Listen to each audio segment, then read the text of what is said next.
All right, welcome to the Monday Night Men's Forum. I am Matt, FarmHopLife. There we go.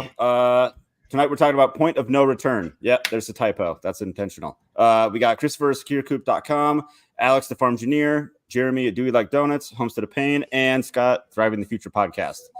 Damn, we got a lot of people in here tonight. Awesome. Thanks, guys. Thanks for showing up. His camera on. Yeah, he did it once. He got made fun of. No, I've done it. I think twice. Right. All right. Real quick, let's do some personal events. Christopher, you're up. Yeah, so pretty boring week, but sat with the wife and talked about my oldest son is turning 18 pretty soon, so we sat down and talked about the goals for his life. And when he's 18, he can make a lot of decisions for himself if he chooses. So like if he says I'm just done with school, or I want to leave, or whatever, we can't stop him, And so that changes the dynamic in a lot of ways. With an adult in the house, you have to go like, okay, he can do what he wants. How can I still continue to guide him along, get him along the way, because he's not quite finished with school. And the good news is that he is not complaining about continuing to do school. Because I said the alternative, if you decide you want to drop out, quit school, you can. Just that the consequence of that is then you got to get a job. so he's like, yeah, I don't mind. I'll just keep doing school, and he can keep on, and we'll just keep getting progress reports and make sure he's along the way. So it's an exciting time. We're getting close to at least him finished up. So nice. Yep. That's kind of like that's something I don't even really want to think about right now. It's coming your way. It's coming faster. I got too long. Think. Yeah, it's coming faster afraid than of. you think. Awesome. Thank you. Alex, welcome. First time on the Men's Forum. So great to be here. Thank you. You're in Tennessee, is that right? That is correct. I'm up at the plateau. Sweet. So give us a quick personal event, like something that happened this weekend. What'd you get done? That kind of thing. All right. Yeah, sure, man. I found a new church. It's always good to find people who like to sing. I just pick churches that sing really well. That's all I care about. That's the best part for me. That's what matters the most. I need to you gotta go wake up, man. So you hit me with a sermon. I'm gonna go back to sleep on a Sunday morning, man. I need to say, where it's at. Yeah. The bad news, my ram died, and I'm gonna say he had it coming. He died of worms, and we tried to deworm him. No, a real. Oh man, if I had lost a truck, that'd be way worse than losing this guy. He's a good guy. Man. He was just a big dumb. He's like Lenny of Mice and Men. So when we tried to deworm him last time, he like balked and attacked us and all this. He's just absolute belligerent. So he didn't get dewormed last time, on a 6-month schedule, and he succumbed to worms. Unfortunately, it was a grisly thing, but that's how it goes. I had to dispose of the body over on Buzzard Hill. And other than that, I had a 20 for 20 success rate with Orpington chickens, so now I'm a big Orpington fan. They are hardy, they are friendly. I haven't seen their egg quality yet. I heard they're not as good layers as Barred Rocks, but they don't try to attack me like the Barred Rocks do. So things are moving along, learning some lessons. Good stuff. They don't attack you anymore. Oh man, I've got this one suicidal rooster who is a Cornish, like a proper. The rooster, that's a different story. Yeah. Rooster, you can't fix it. No, I just contain. He's afraid of me. So. Oh really? You built the fear of God in him, huh? Oh yeah. Nice. I'm gonna try that. Okay, maybe another time. That'd be good. Thank you. All right. We jumped all out of order. I don't know. People jumped in, and so we got rearranged. Scott, looks like you're next. Okay, so it was 108 degrees this weekend in Kansas, 122 Florida heat index. This morning, I think it was 100% humidity, and not much else going on. Lost a chicken, and just hot. At one point, lost the chicken from the heat. Yeah, at one point the car said it was 116 outside, but I think that was because we were in the parking lot. The heat from the blacktop. Yeah, people want to know why the Earth is heating up. It's because of all the blacktop. Yeah, you pay paradise and put in a parking lot, then you get Then you get heat and you get Hurricane Harvey runoff like See, in Houston. it is man-made climate change. All right. Thanks, Scott. Yeah, Good to we've have you. we've got a problem like down southwest of Wichita where all the storms brew up is like a huge wind farm, and it totally messes up the Doppler radar. So is that the wind farm or is that a tornado coming this way? It's a little bit of both. It's increasing the tornado. Yeah, it's spawning the tornado. Yeah, good to have you here. It's been a little while. Yep. Thanks. John. Howdy. What am I saying? Give me the just prompts. a I missed the prompts. Just a personal event. Like, what'd you do this weekend? What'd you get done? I got my freezer fixed, so my walk-in is now freezing, so that's good. I also fixed the transmission on my mixer grinder, but then something else broke on it, the in-feed auger. So that's a bummer. I think one of the I got some YouTube videos posted, and if I remember correctly, one of you guys were asking me about my chicken tractor, so I did some in-depth, like what's my chicken tractor look like, what some of my systems are that make it operate. So if you guys want to jump over to my YouTube channel and see how I do that, maybe it's something you could incorporate on a smaller scale and work for your homestead. Well, There you are. I just subscribed. All right, super. I didn't know you had a YouTube. So everybody go and subscribe to started. Amber Oaks Ranch YouTube. Yeah. Amber Oaks Ranch. Yeah, I just started, but I've got quite a few videos up there that not very entertaining, but certainly educational. Hey, that's some people just want the meat and potatoes, right? Yeah. They don't need all the fluff. Gotcha. All right. Like that Thank you. anarchist icon you got there for your It was channel. supposed to be subtle. It was gonna be like hush hush about it. All right, Jeremy. I started. I'm giving my chickens Wi-Fi. I'm running. So I've had chickens since 2020. I had a flock before that years ago, but I decided it was time to finally run power, water, and yes, Ethernet out to the coop.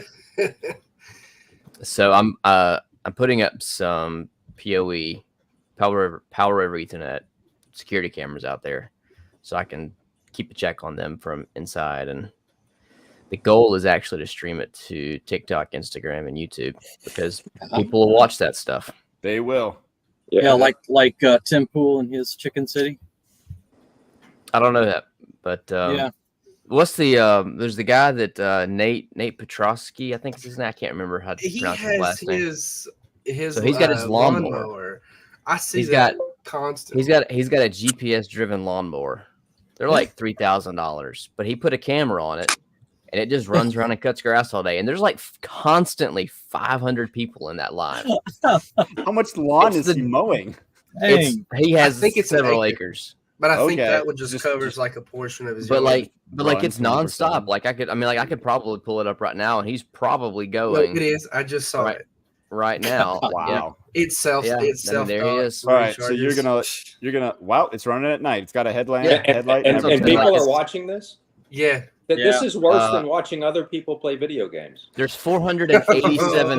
487 people in there watching this right now. I like mowing the crazy. lawn so You're one much. of I them. want to watch other people like- mow the lawn. Except So I they're saw not. watching It's a Pizza, right? Roomba.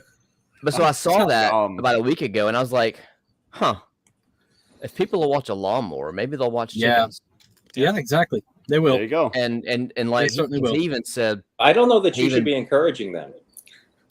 You should tell them to get out and get a life. Do something. Well, yeah, or just harvest their time. You'll get clicks out of it. that's Jeremy if they're will. gonna will- sit there we'll on, do on all TikTok, types. if they're gonna sit there on TikTok and watch videos, they're Might gonna as well watch. be yours. Might as well be chickens. Exactly. All right. So Nate even had put a video out that one day he made like $2,000 off of letting that thing run for See, an that's why afternoon. Jeremy is doing that, John. All right. That's exactly Now, why. now, I did put my iPad out there one day just to test it, and I had anywhere from 5 to 10 people in there at a time. So like, it's not a Yeah, he's got millions of followers. Though, too, What you so got to it's- do, Jeremy, is put a little. I got to start gravestone. somewhere. You got to put a little gravestone that says red on it. Then people will watch. What you need to do is figure out how they can automatically feed your chickens through tips. I've thought Yeah. about it. I've thought Yeah, about there it. you go. Okay, They Yeah, that would do it. there's a YouTube channel out there. It does That with he's built ducks. something like that, built off of Clinical flat. Raspberry Put it Pi. in your cup. Yeah, but if people are paying women to eat fake ice cream, I'm sure you could have it. Oh, Drop I see real what you're kernels saying. of corn. Wow. Yeah, you're right, Drake. All right, thanks, Jeremy. Let's keep going. Grant. I'll be back in a second. I'm sorry. Back up a second. I might have missed something. So did you say that you can like remotely like feed your chickens and people would pay to allow feed to fall? Yeah, It is possible. Yes, I've seen people that Yeah. do that. I'll That's send you. There's a YouTube live that does it, and they do it with ducks, and they go through hundreds of pounds of food on these ducks a week. interesting. Spoiled. Okay. All right. I'm sorry. I didn't mean to digress. That's all right. I got to figure Grant. out how to make money. So Grant, I go. started Gullible school people. back last Monday. So I'm back in school, back on that, another semester under my belt, and still waiting to hear back from the plot so we can get the house appraised to see if we're going to be moving and getting more acreage or not. And I got ducks. Yay. Nice. I didn't want them, but I didn't pay for them. So What kind I of was You have them enclosed in IBC totes, right? no. I was given a another rabbit hutch, and I got them in that with a sizable like tote they can swim around in. The tote got to be in there somewhere. Well, it's Yep. not an IBC tote. It's just like a little mini storage tote. Totes of all shapes and materials. Shape, sizes, and materials. Nice. Drake, go ahead. I've been getting some free ducks the last couple weeks too, but that's because I just keep having Muscovies come out of the woodwork with little fluff balls following them around. Had a couple chicken broods show up in the last couple weeks too, but yeah. Otherwise, no complaints this time of year. We just try to keep up. Nature sets the agenda, just steamrolling along, and starting to feel like fall here. While you guys are all sweltering, it was 82 degrees. It peaked out today here. A cool 82. Yeah, it was a hot Nice. 82. I was sweating, but I won't complain to you guys. Hey, that's fine. It's all relative, right? We got a cat a couple days ago, and so I spent all day building a cat tower yesterday. Like I made it way more elaborate than it needed to be, but the cat's happy and the kids are happy, so that's all that matters. Is it a baby kitten or No, it's 3 years old. let's take dibs on how long it takes for it to start ignoring that and start using your couch. It is outside. It was in the bathroom and it stunk like hell, and so I brought it outside. So yeah, there will be no mutilation of the couch by a cat ever. That's what you think. Uh, It'll find its way inside. It'll I'll just end up call indoors. Grant to take care of the cat. I don't want your cat. I don't want my cat. Take care of the cat. Oh yeah, I'll do it. You're good. Well, You can do that Okay. remotely, I hear. if you want to make that lawnmower stream more exciting. People might pay for that. Oh god, we're gonna get a call from PETA. All right. So point of no return. This is kind of Jeremy's idea is kind of like this, right? My This is idea. a form of entertainment, like being able to virtually like feed people or virtually feed chickens and then like get something in return. Like this is weird. This is like weird form of entertainment. So like how man is also like the point of no return. I guess let me back up. I guess depending on which way I point. For me, it's up here. Might be down here in the YouTube. The V is a intentional typo because that's how the Romans used to spell it, and like it's been like a meme. I don't know. Maybe Scott knows more about this than I do, with like the Doomer Optimists or something, and like we must return to like tradition and the way things were. What you got? Anything to add on that, Scott? Yeah, I do. So it's funny because I'm interviewing the Michael Thomas from the Catholic Land Movement on the podcast.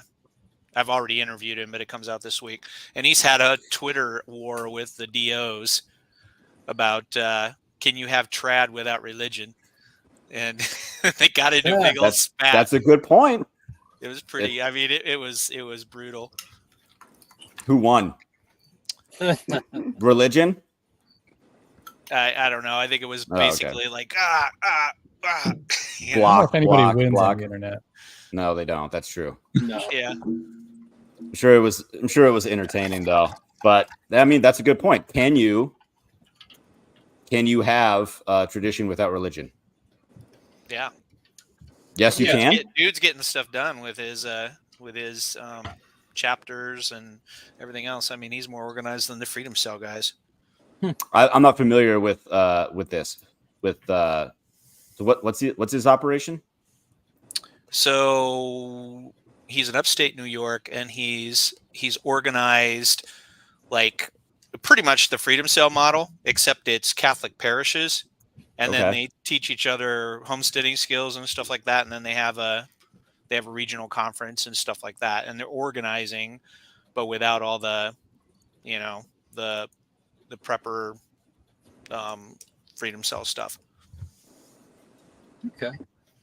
Interesting. So in his case, it is about religion. Mm-hmm. Yeah, there was some, and so basically what he said was there was this movement, Catholic Land Movement, back in the 1920s, where some of the priests said you need to resist modernization and go back to the land. And so there's a series of essays by these leaders at that time, and so you've got this trad cath revivalist thing going on with that movement. It's actually pretty interesting.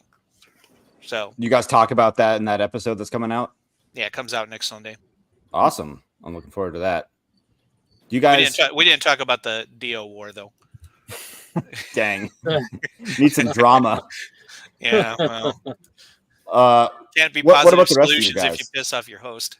Yeah, that's or your gas rate. I guess that's true. What about the rest of you guys? What do you guys think? Tradition without religion possible? Yes. Or yes, because tradition is simply tradition. It's just something that your dad did, your grandpa did, your great grandpa. It does not necessarily have to be religious in the strictest sense of the term. Tradition of America, though, is religious. So if you want to fall back into that, into a specific kind of tradition, say I like the tradition of America, then you've got to adopt a religious perspective. Otherwise, it's not classic America. that's my question too. Is like, okay, so if we're gonna return to tradition, like what traditions? Like traditions of like just knowing how to do stuff and how knowing how to fix our own things and that. Well, just like let's knowledge. Tradition. Define tradition, right? Yeah, you got to define. So, are we talking about like cultural tradition? Because I think the fundamental question there would be then: can you have culture without religion? Is there an example of culture without religion? And then each culture has tradition, and I don't know. I guess we That's need a good to question. we need to zero in on exactly what we're talking about. I don't know if you could have culture without religion. I mean, the lack of religion could be a culture, right? But then it becomes a religion in and of becomes itself. a religion in and of its right. Yeah. It's also the longevity of the. I don't know the answer, but I would think that it's unlikely that you would have culture without religion, without there. I can't think of an example of a culture without religion.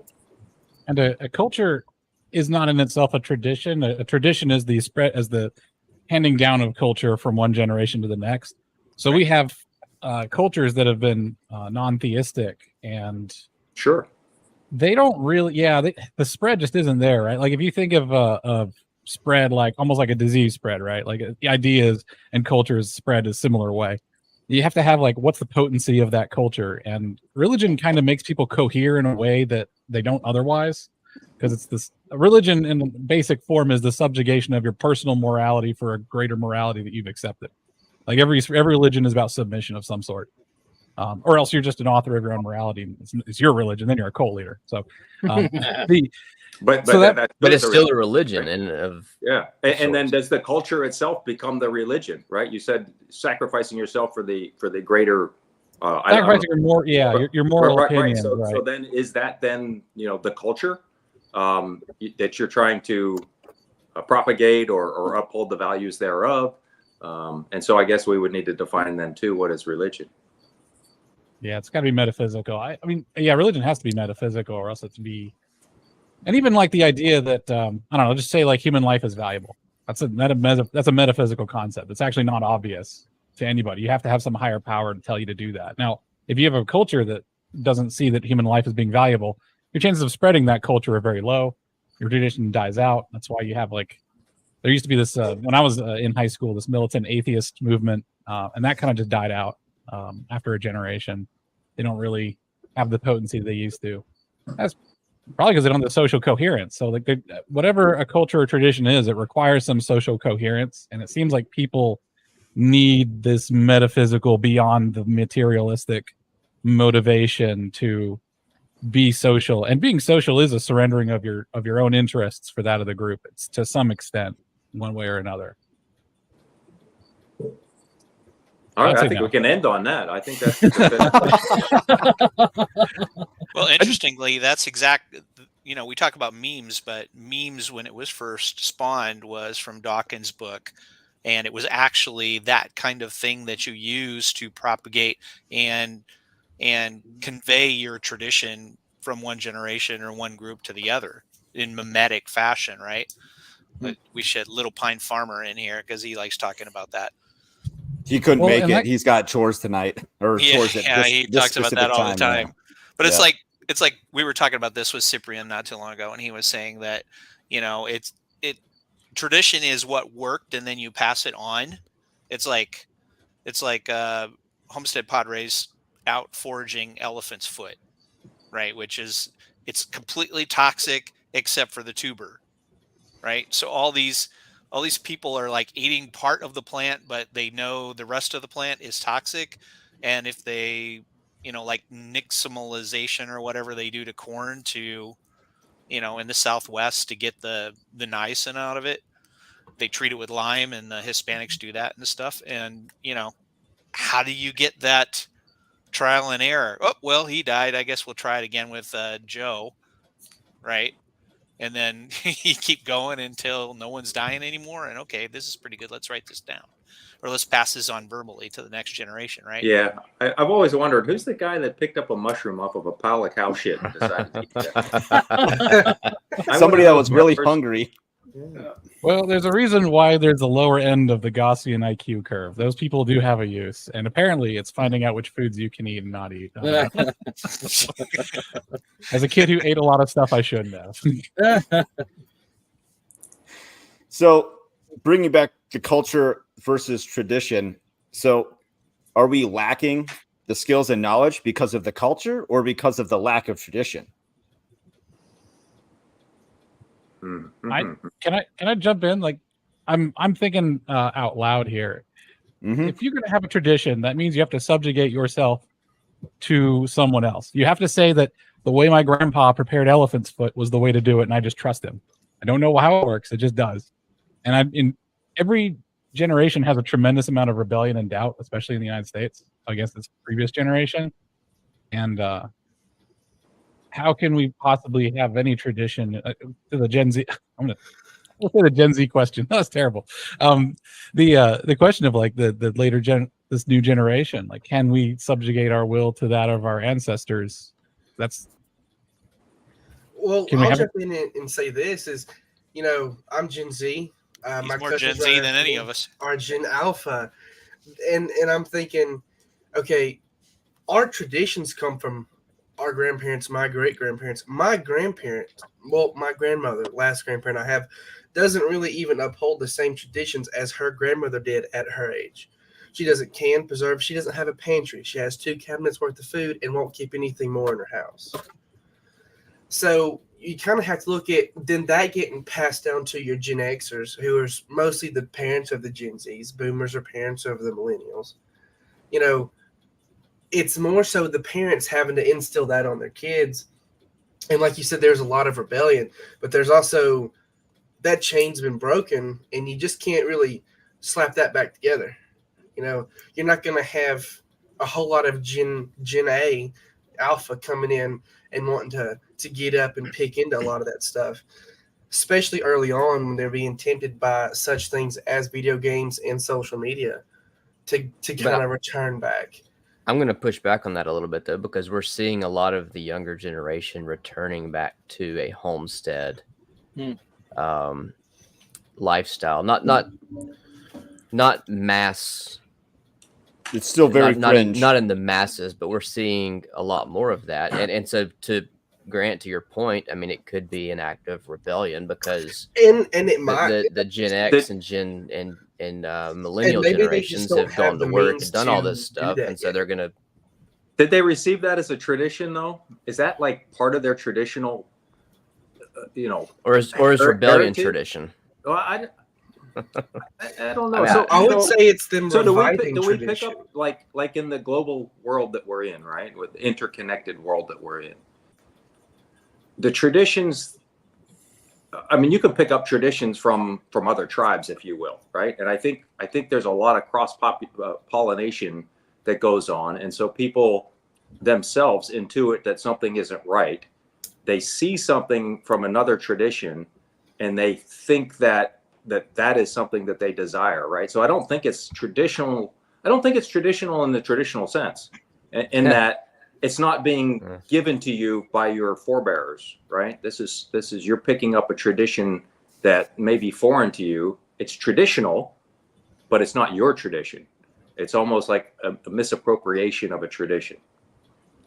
Not to say it's a bad thing, but it's almost like each generation is trying to like reinvent the wheel from the generation before that, or well, I mean, think about traditions before and how you would get them, right? And so basically, people never really left their community. You were inside of a geographical space, inside of a family space, multiple families, multiple generations thereof, all geographically located. You had direct communication with. Now that's not the case, right? You're probably geographically dislocated from your parents, grandparents, and your great-grandparents you may not have even seen. So how do you receive these traditions? And I don't think that you do. I think you adopt traditions that you are exposed to via social media, Hollywood, etc. Right. And so are they even traditions, or are they just fads? Well, you break that down further. You have your family traditions, and then you have kind of what used to be tradition, and kind of picking that back up. What used to be tradition, being closer to the land, used to be very common. Now, you may not be able to have the same property your family had, or any of the same knowledge they had in your specific region, but you can kind of get back to what was tradition in the sense and the overall aspect in time. Because a lot of this small scale farming and homesteading kind of takes you back in time. I would think that the most consistent tradition that we have is our religious belief, because it's pretty well indoctrinated into you when you're, less than 10 years old. And then you kind of make that part of your being and you bring that forward. You may reject it or what have you. But that's probably, I can't think of anything else that's passed down more than that. I mean, certainly our national identity isn't any longer, right? No. Yeah. And so what is tradition that you get in the traditional sense? And the only thing I can think of is, the religious beliefs of your parents that you assume. The other thing that plays a role is living somewhat close by to where you were born. I can't remember the statistic, but something like 80% of people die within 50 miles of where they were born, give or take. And so, I don't know if that's a totally made up statistic, especially within the last 3 years, people have just moved all over wherever they really wanted to go. But I mean, if you stay around your home base where you presumably have more family, that would also encourage further tradition. Yeah, like what you cook on Christmas Day, different, candies that you make. And, cooking is another one of those things, right? Because you're inculcated with that, when you're less than, 10 years old. You establish these patterns that you try to recreate as you get older to, have those recollections of when you were a kid. Nostalgia. Nostalgic. Yeah. Well, and I think the thought of traditions, the first word that was coming to my mind when I was trying to wrestle with this idea of tradition is sort of ritual. And I feel like, or we're getting away from traditions because like a lot of our rituals are not, they're just eroding. A lot of things are done sort of an imitation of ritual, but then food is one of those things where the cultures took on these rituals / traditions, but for very real reasons, for like food preservation, right? Like you followed the traditional recipe of how much salt to put in the barrel because that's how you didn't kill yourself, or you ate wasabi with your sushi because might counteract the raw fish. And so then it seems like in this modern era, all those things, because our cultures are just mishmashing together, and industrial foods and all these things, like there's no hard rules for why we should maintain strict rituals because, we all eat. You got to refrigerate. We all eat turkey on Thanksgiving, even though nobody really likes it. But now I want sushi though, because we're talking about sushi. Yeah, There you go. yeah. Now, that's an interesting point though. I mean, like all the reasons why we've done all these things for years have just they had a legitimate reason why they were done, and now it's just the way that we've done it. It's tradition.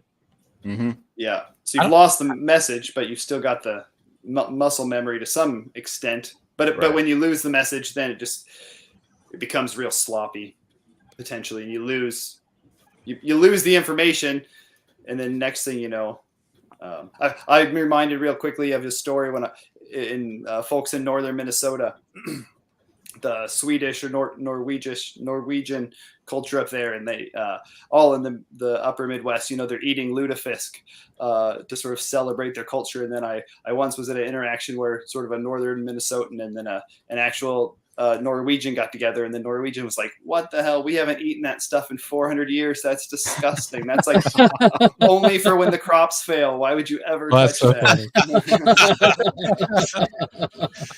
Oh, it's only for the crops fail. That's awesome. That's too funny. Well, can you pass down a tradition over social media? That's the big question I have. And I had to. So I went to a Danish Christmas. Speaking of Norwegian-esque. And when I was a kid, I had a Danish girlfriend. Highly recommend. They're very tall and they're very beautiful. And her family was very cohesive. And they sang in Nuligan or whatever. Their language is just bar to me, but it was fun. We danced around the Christmas tree, the whole family, everybody made a fool of themselves. Everyone from grandma who's like there during World War II all the way down to a 14-year-old girl who's on her cell phone the rest of the time. But they put down the cell phone. They danced around the tree to a Nuligan. And it's like, and that made a big impression on me. Just the tactile feel. I can still remember the smell. I can remember the pudding that we had before. I remember the silly look on everyone's face as we all started laughing, because it's a fun tradition. It was just as dumb back then, I'm sure. And that's why you do it. But how can you get that over social media? So much of it's washed out. It's like you're watching it's like when the Native Americans think that, I don't know if this is apocryphal or not, but people think that if you took a picture of them, it would take their soul away. Or like but there's no soul in a lot of this stuff, and people don't really they're going to watch a lawnmower on live stream, and that's what it seems to have as much impression. Lawnmower has soul. Yeah, it's like all it's of got a name.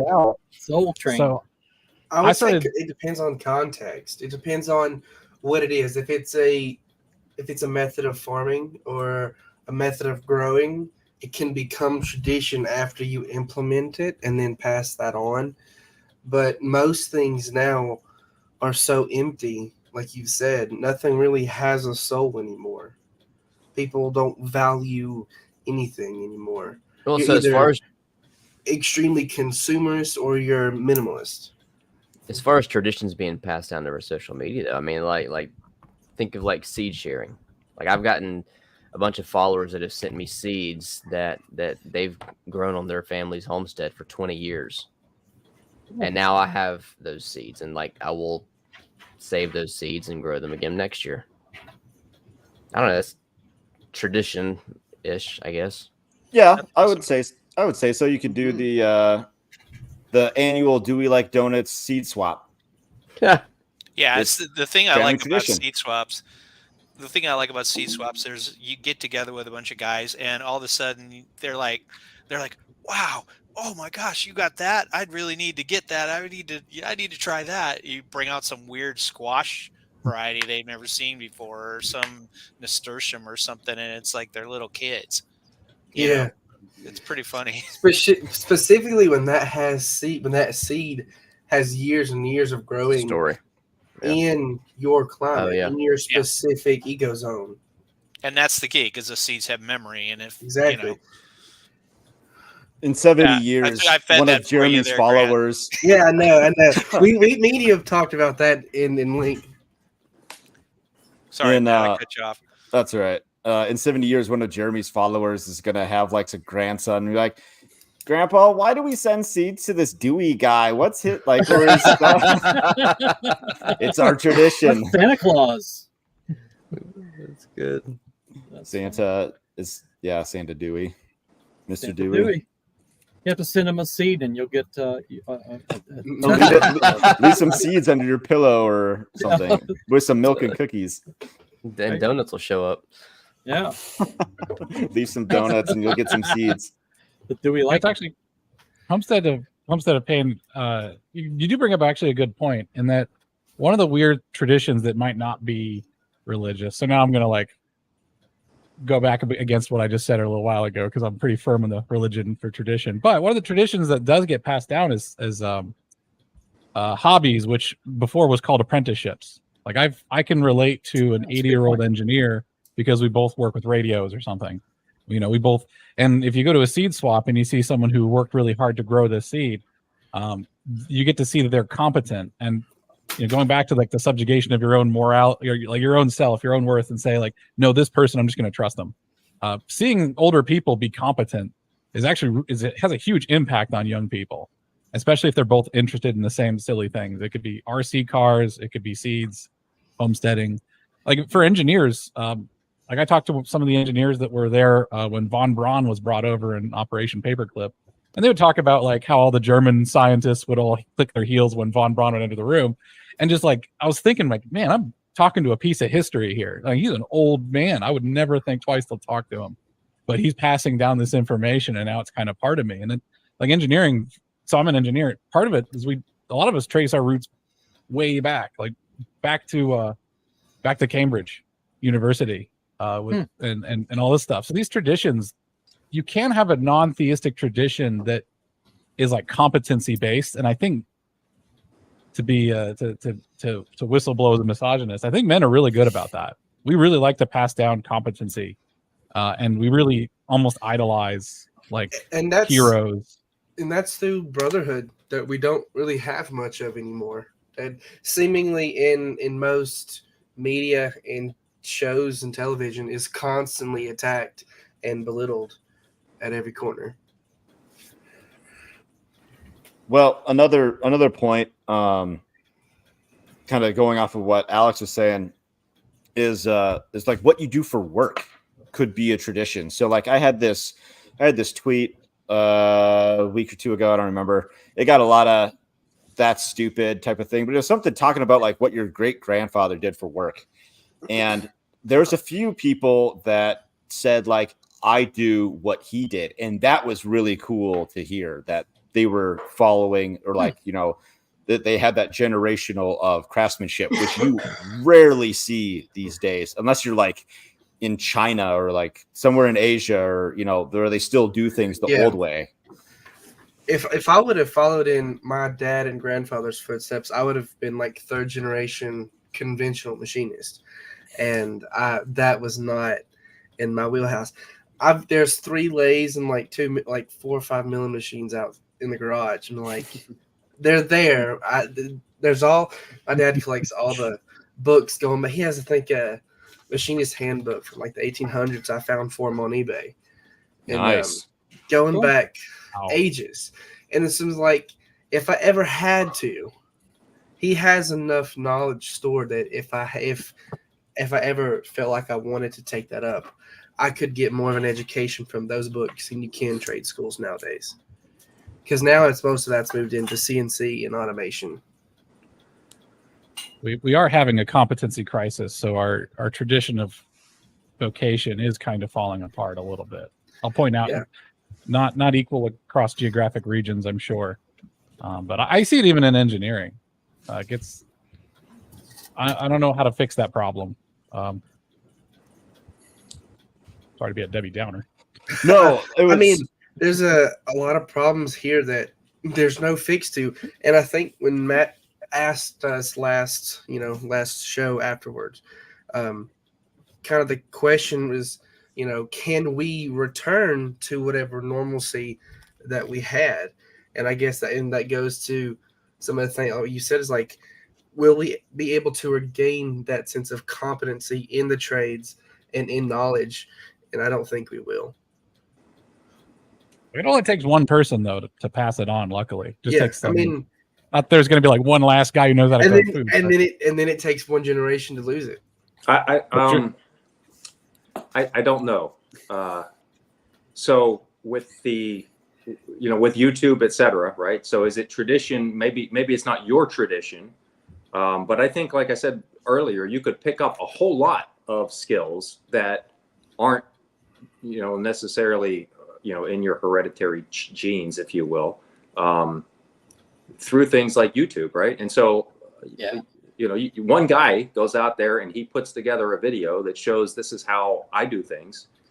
Again, you can appropriate that and you can go about doing things that same way. And I think now with social media, with YouTube and other means of electronic media, there's more of an opportunity to do that, more so now than there ever was. Before, you had to join a guild and you had to apprentice for many, many years, and then you guarded that and you kept that, and you didn't share that, right? And so now all of those barriers are broken down. I mean, how did you guys learn most everything you know? You didn't learn it from your family, did you? No, Not at all. I didn't. You went on YouTube. You basically learned. You self-taught. Yeah. I spent Between 3 YouTube and years. books. I spent 3 years in books and on YouTube before I ever went into my horticulture science program, and what we're being taught is nothing compared to what you learn. So you appropriated somebody else's tradition. Well, most of the people I even learned it from. It's just like it's become its own. The word escapes me, but it's just become just a collection of knowledge there on YouTube, basically as an archive of a bunch of different methods from a bunch of different places. One of the people I first started watching was Self-Sufficient Me. He's in Australia. Oh, yeah, that's great. He's in. I mean, that's why I have 83 raised beds. So I mean, he loves his raised beds. I mean, I'm not tilling on a rocky mountain, but just to even break ground. But most of his tips were helpful. But you very quickly outpace a lot of the casual content makers on YouTube, because most of those tips will circle back and get repeated. That's true. And then you have to find it elsewhere. I mean, and it does. This makes me think of where you can really see where tradition, with the lack of tradition, actually falters. Though, and I'm thinking of one of my neighbors who's a great guy. He's about 10 minutes away. He's listening to this. Yeah, he could be. Talk about one of the original homesteaders, 30-year CSA farmer, built every building on his farm, including two houses, nice barns and stuff. But so I'm not taking away anything that he's done, and he's just now into retirement. But I've interacted with some of his last interns, and they learned things from him after 30 years of experience, and then they've gone on to other farms and ran into migrant laborers that do things 10 times faster, and they're like, holy cow, we learned from Ken, who's this god in the field. But he's just making, he didn't have the internet or anything, right? So he's doing all these things on his own, and he's a smart guy, but he just, in this one example, didn't have efficiencies. And so, it's easy to be like, I'm doing it the way Ken did it, because he's Yeah, man. in the trenches and he's got the tradition, and it's actually not the best way. It's just the way he cobbled together. When we put the knowledge on a pedestal, but he's just one of us out here trying to figure it out. Yeah, iron sharpens iron on that for sure. I mean, if you look back at like scientific history, the invention of chemistry was like a dozen dudes, and Back and forth. I would say degenerate, but there's some weird people. These are the kind of guys that would find out which mushrooms would work or not. But like it's just pure guess and test. People go through blood, sweat, tears, and they find the 5% efficient method, and then they get eclipsed by people later. But they need to be eclipsed. I don't know. They're just even that isn't science itself isn't like traditional. It's not linear. There's like revolutions and revelations that happen that break down all preconceived methods and ideas, right? And that's how we make leaps and bounds. So if you look through like the evolution of science, there's they basically kind of go linear and then they spike up, and there's this huge thing like the iPad or the iPhone, right? And things like that are earth shattering, and people think in a totally different way. So yeah, I wouldn't even think that science and technology is there's really tradition slows you down. It certainly can. The tradition is that I've been able to ebb out of engineering is in terms of your mindset and in terms of the way you think. It's almost more a philosophical tradition, right? Like if you take a look at some of the engineers that broke through, a lot of them had a lot of reverence for those who came before them, even though they made the people who came before them completely irrelevant. And like even Isaac Newton, I stand on the shoulders of giants kind of thing. There's a certain reverence. The public sphere doesn't see this reverence at all. Like they just see like, oh yeah, those old fogies, they didn't know what they were doing. Now we got iPads. But like the guys who invented, like Steve Wozniak, who helped found Apple and was the technology guy, he had probably had a ton of reverence for the engineers at Bell Labs or the engineers that were the vacuum tube guys. But they didn't bow down to tradition, is my point. They were about innovation and progress, right? Yeah, the medium changed, but I think the mindset stays. Kind of like how the first people who worked with steel were a continuation of the people who worked with iron, who were a continuation of the people who worked with bronze. Like your furnace, your ingredients, all this stuff has changed, but at the end of the day, we're all sitting in kind of the same cubicles we have been since probably the late 1800s. And but you look at that Gen Z and like they're fundamentally changing, how we work. So there's progress right there. Well, let's talk about that, because Gen Z is it progress? Supposedly departing. It's progressive. Moving what's forward. I don't know. Yeah, I guess But my that's a really question interesting is, point. You look at Gen Z, they're kids my age, and then Alpha, and then I don't even know what's after that. We're still fresh. We have no, for the most part, real world experience. What are we reinventing? All right. What are we changing? I want to hit this real quick. So about the cubicles and Gen Z and changing the way that we work, working from home, working remotely, traveling the world. Like think about. So I work from home. I'm not Gen Z, but I work from home, and in that environment, I can go back to the land a little bit. I can work from home. I can go out on my lunch break and do some things. I can work up until 7:30 in the morning. I can get back out there at 5:15 in the afternoon. I have more time at home to live off of the land of sorts. So would that not? It's progress, yes, but it's also a return to tradition at the same time. Yeah, I would say it's a later just millennials. Because I would say the Gen Zs are basically hustling. Everything has just become finding a hustle from, cutting grass, pressure washing, baking food. It's just everything kind of seems to be finding a hustle instead of a job. It's either that or watching people mow their grass. Yeah, it's either that. Way to bring it full circle. And there's still a lot of people who just do the normal teenage stuff, get a job and then, dilly-dally around because nothing has consequence anymore. So I'm kind of curious. So back to Matt's question in his email, what does life look like or what does the future look like for generations beyond the Zoomers? I heard something on another podcast where in the one of like this guy's predictions was in the future, women will not have to carry a baby anymore. Like they will babies will be born in like bubbles or pods based and like the Matrix. Basically, Like Matrix. Yeah. And so are people going to gravitate towards that, or are they going to gravitate towards tradition and carry the baby themselves? Listen. I think you'll have a bifurcation. I think you'll have both. Yeah. There will be I'd agree both. with John on that one. Yeah.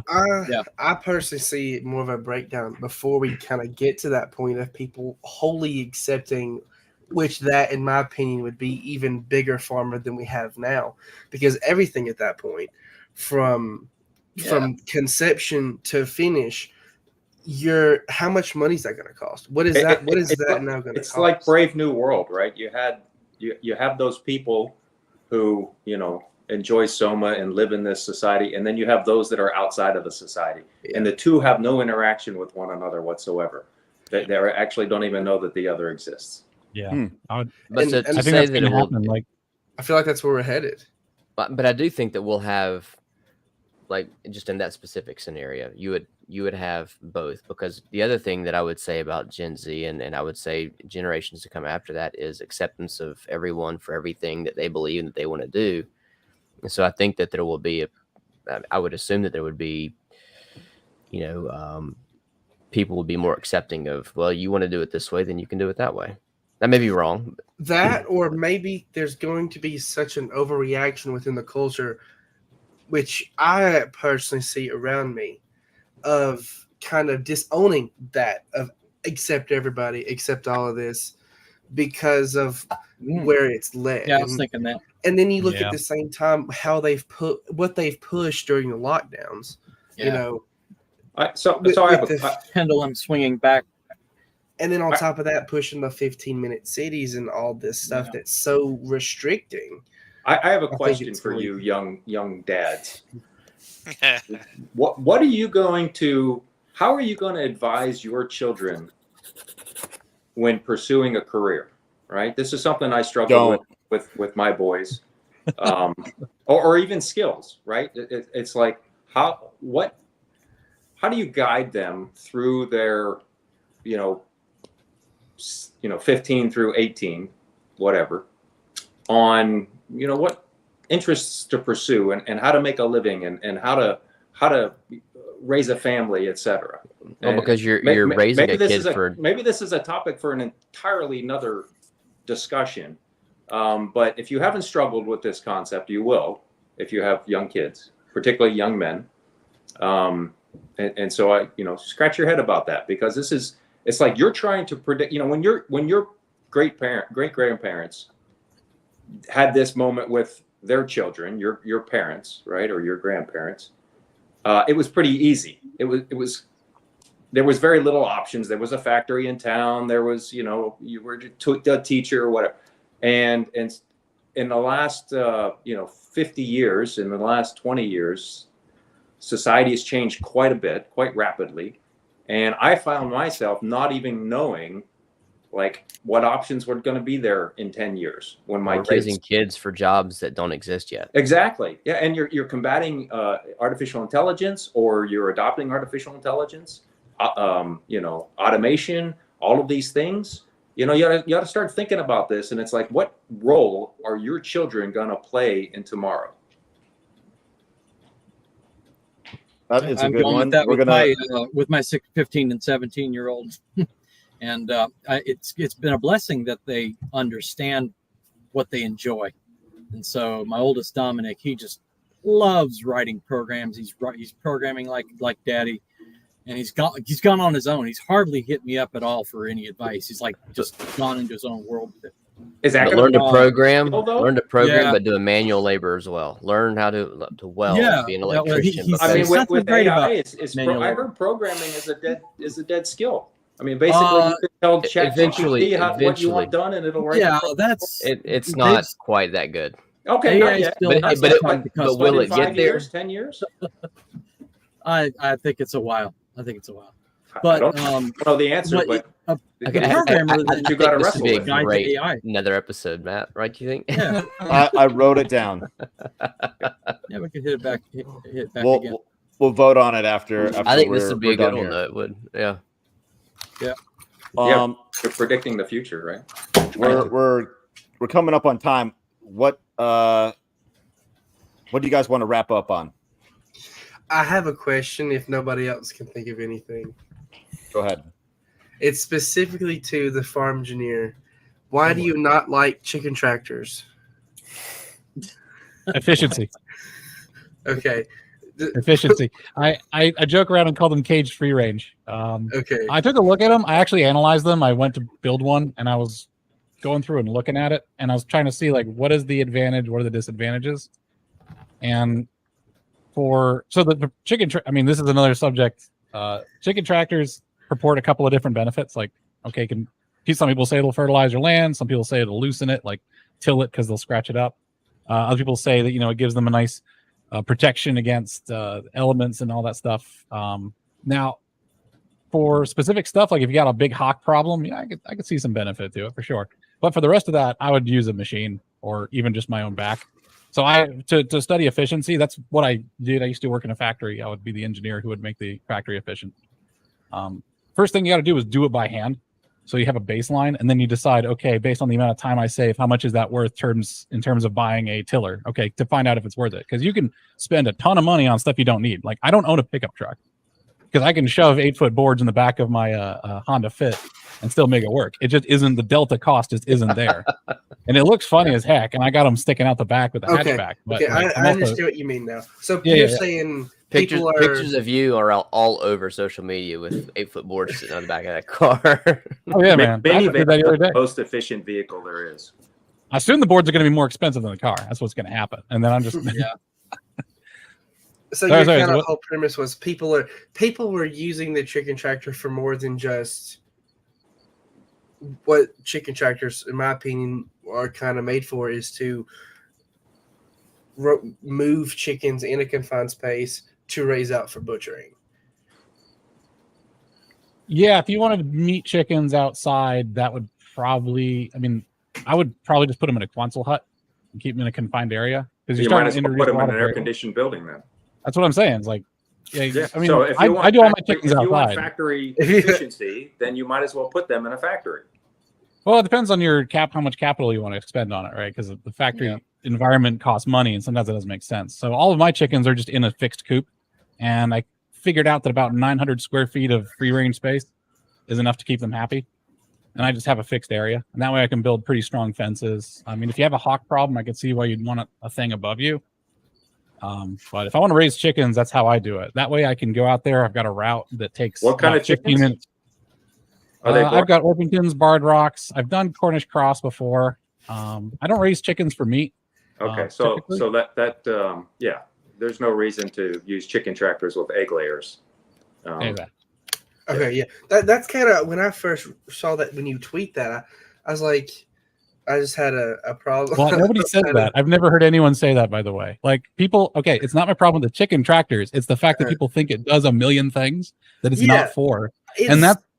And sometimes traditions have misinformation built into the tradition. Yeah. Like, I'm gonna hit this stuff hard because I need to challenge you guys on it, right? Ask you. I mean, you're not It's going to. it's a misapplication of a technology. Yeah, because you're when not going to used use a chicken on layers. tractor to till pasture. But if you want to say use that in a regenerative space in like a market garden, you could have a really narrow, long chicken tractor you run through, old crop to kind of freshen the bed and then replant. But using that for any mass change is very not likely unless. Well, I'd have to quantify how much regeneration is going on. So I'm a big fan of doing soil samples and trying to find out meat birds and Cornish cross are not going to go away from the dish, even in the chicken tractor.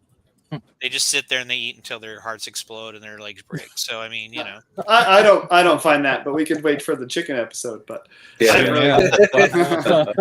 a chicken duel. I'll put a video camera out with mine, and I have Wi-Fi out there. Chicken TV.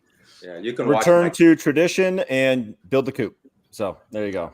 Yep. All right, let's wrap up. Christopher, Go ahead. Yeah, so speaking of chickens, I'm working on a coop door opener with phone notifications.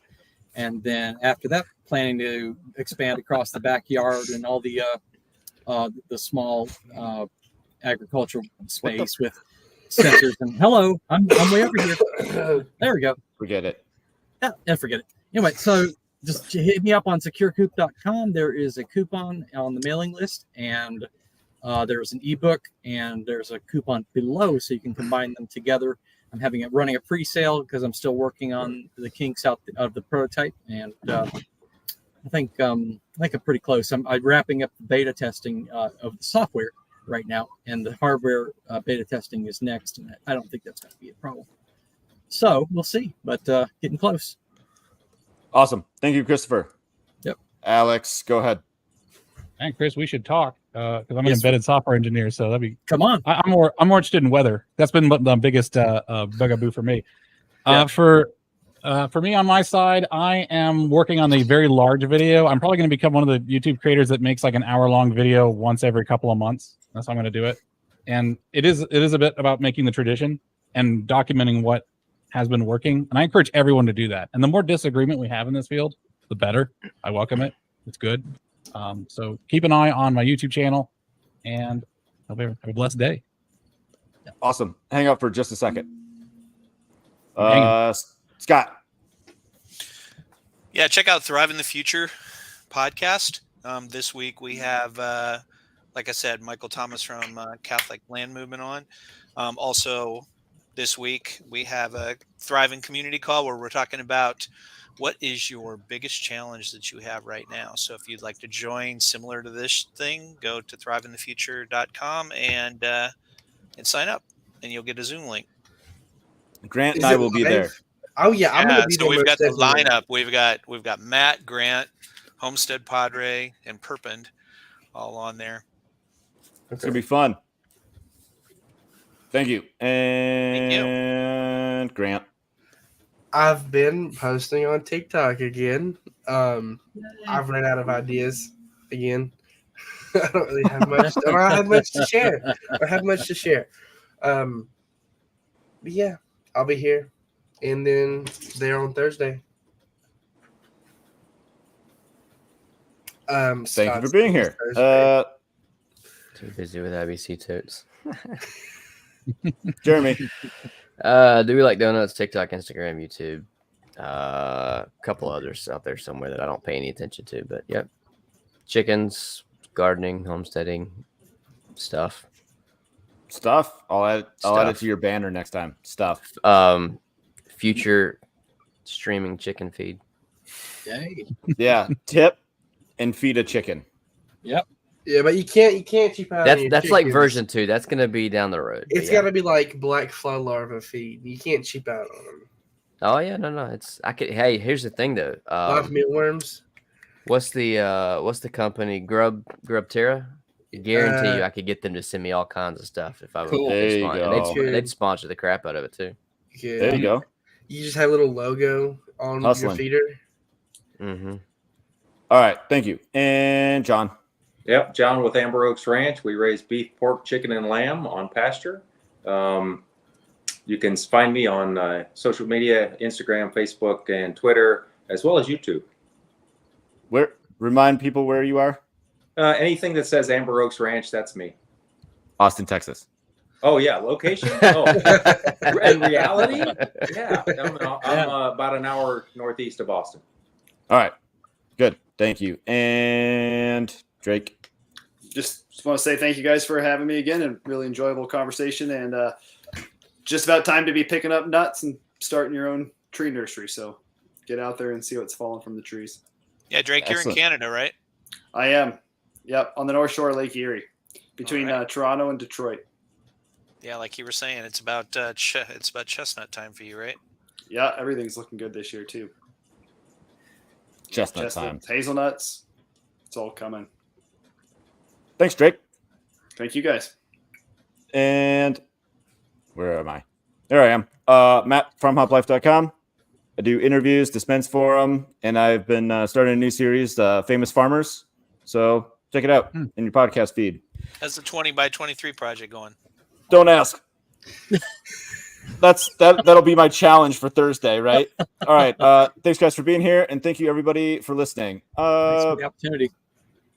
Next week, I don't know what we're talking about. We're gonna next 2 weeks, whatever. We're gonna talk about it. Bye. I waved to you.